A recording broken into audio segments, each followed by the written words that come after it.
এখনো তো আপনি বসে বসে ঢোক ঢোক করে কোক খান, পেপসি খান, এখনো তো বসে বসে আপনি 7 আপ গুলো খাচ্ছেন, আপনার দোকানে বিক্রি করছেন, এখনো তো করছেন। এটা বর্জন করেন। আপনার দোকান ভাঙার কোনো প্রয়োজন নাই। কোন দোকানে বিক্রি করলো সেই দোকান ভাঙবে, এটার কোনো বৈধতা নাই।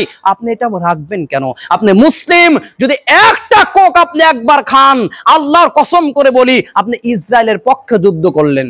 আল্লাহর কসম করে বলি ইসরায়েলের পক্ষে যুদ্ধ করলেন। যুদ্ধ করার ক্ষেত্র কয়টা? কি দিয়ে যুদ্ধ করা হয়? জান এবং মাল দিয়ে। কি দিয়ে?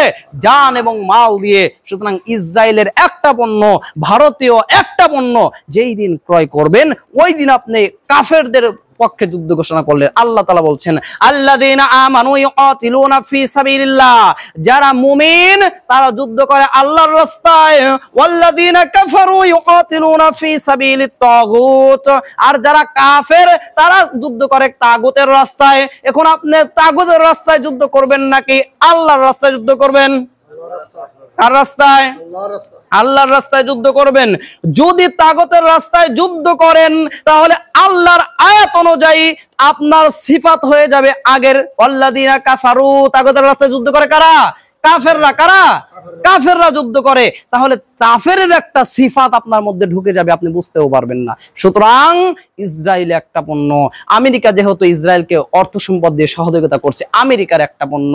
ভারতে যেহেতু মুসলমানদের সমস্ত মসজিদ গুলোকে তারা সরকার নিয়ে নিয়েছে, কোন মসজিদ, এই যে মসজিদ, আমাদের মসজিদের জায়গা যদি এখন কোন হিন্দু শাসক নিয়ে নেয়, এটা কিছু বলবেন না। আপনার টাকা, আপনি তাদের পণ্য কিনে তাদেরকে টাকা দিচ্ছেন, এই টাকা দিয়ে তারা বিল পাস করে মসজিদ গুলো নিয়ে নিয়েছে। সারা ভারতের, ইন্ডিয়াতে যত মসজিদ আছে, যত মাদ্রাসা আছে, আর কোন মুসলিমদের হাতে নাই। কথা বোঝেন নাই? সমস্ত মসজিদ মাদ্রাসা এখন মোদির আন্ডারে চলে গেছে। কাদের আন্ডারে? মোদির আন্ডারে চলে গেছে। ইতিহাস অনেক করুন, এর পিছনে আরো ইতিহাস রয়েছে। 200 বছর আগেও ইংরেজরা এই কাজটাই করেছিল। যত পুরাতন মসজিদ গুলো দেখেন, সমস্ত মসজিদ গুলো তারা তাদের আন্ডারে নিয়ে নিয়েছিল। মুসলমানদের আর কোনো কর্তৃত্ব ছিল না। শেষ পর্যায়ে আর কোনো মসজিদ আর মসজিদ থাকে নাই, এক একটা গির্জা হয়ে গেছে, যা ইচ্ছে তাই করেছে।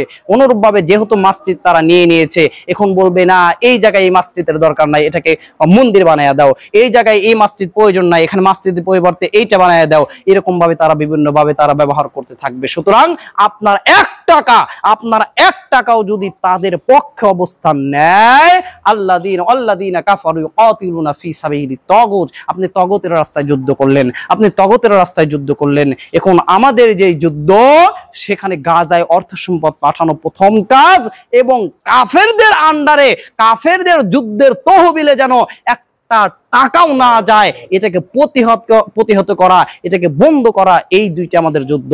আল্লাহ তাআলা সেই তৌফিক আপনি আমাদেরকে দান করুন বলে আমিন।